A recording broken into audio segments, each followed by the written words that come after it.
우리나라 전래 동화 속에는 은혜와 관련된 내용들이 많이 있습니다. 그 중에서는 까치나 동물과 같이 미물들이 은혜를 갚았다는 내용도 심심치 않게 있는 것으로 알고 있습니다. 미물이라 불리는 동물도 은혜를 아는데 만물의 영장인 사람이 은혜를 몰라서는 안 된다는 것을 교훈하기 위해서라고 생각됩니다. 우리는 오늘 말씀에서 은혜를 받은 두 사람의 각기 다른 행동에 주목하게 됩니다. 유월절이 다가오자 예수님은 제자들과 함께 예루살렘에 올라갈 계획을 세우십니다. 예루살렘으로 올라가면 종교 지도자들에게 붙잡힐 줄 알면서도 피하지 않는 것을 볼 수 있습니다.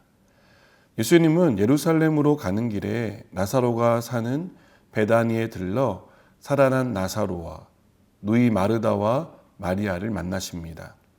이들은 예수님을 반갑게 맞으며 잔치를 열었습니다. 이때 마리아는 비싼 향유를 예수님의 발에 붓고 자신의 머리털로 그 발을 닦았습니다. 왜 마리아는 이렇게 비싼 향유를 예수님의 발에 부었을까요? 유대인들은 잔치의 주인공 머리에 향유를 붓는 관습이 있었습니다. 이것은 오늘 당신이 이 자리의 주인공이요 모두의 영광을 받는 사람입니다 라는 의미를 담고 있습니다. 마리아는 향유를 예수님의 머리가 아닌 발에 부었습니다. 이러한 행동은 그 잔치의 주인공이 예수님이라는 것을 나타내는 것입니다. 또한 머리가 아닌 발에 부음으로써 아래에서 위를 보며 예수님을 향한 최고의 존경을 보여주고 있습니다. 마리아는 죽은 오빠를 살려준 예수님의 은혜를 경험했습니다. 그 은혜가 너무도 감사해서 그 값비싼 향유를 예수님의 발에 붓고 자신의 머리털로 닦은 것입니다. 이 모습을 지켜본 유다는 못마땅했습니다. 왜 300데나리온에 팔아 가난한 자들에게 주지 않았냐며 화를 냈습니다. 가룟 유다의 말은 겉으로 보면 굉장히 좋은 뜻에서 한 것으로 보입니다. 그러나 요한은 가룟 유다의 이러한 말 이면에 있는 모습을 우리에게 보여줍니다. 가난한 자들을 생각함이 아니요 그는 도둑이라 돈깨를 맞고 거기 넣는 것을 훔쳐가미러라. 가룟 유다는 말과 행동이 다른 사람이었습니다.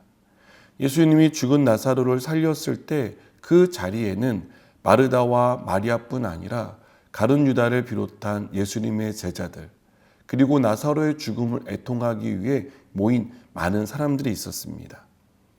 예수님이 행하신 일을 똑같이 보았지만 마리아는 은혜에 감사한 마음을 담아 값비싼 향유를 드렸고 유다는 돈에 대한 욕심 때문에 마리아의 행동을 책망했습니다.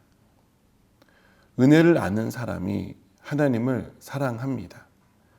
은혜는 하나님에 대한 사랑의 밀도를 높여줍니다. 마리아는 비싼 향유를 예수님의 발에 붓는 것으로 예수님을 향한 사랑을 표현했습니다. 하지만 가룟 유다는 3년을 함께하며 예수님이 일으키는 기적을 경험하면서도 주님에 대한 사랑이 크지 않았던 것으로 보입니다.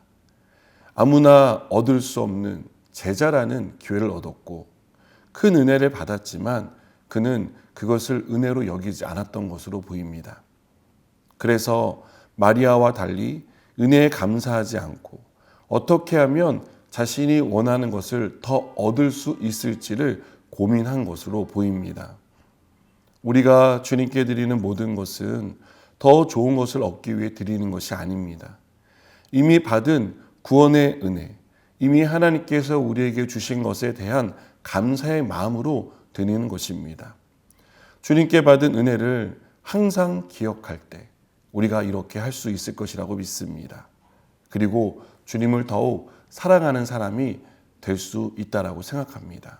바라는 것은 우리가 은혜를 기억하고 주님의 은혜에 감사하며 하나님을 더욱 사랑하는 저와 여러분이 되었으면 좋겠습니다. 기도하시겠습니다. 주님, 우리에게 베풀어 주신 크신 은혜를 기억하며 그 은혜에 감사하며 그 은혜를 베풀어 주시는 하나님을 더욱 사랑하는 사람이 되게 해 주시옵소서. 예수님의 이름으로 기도드립니다. 아멘.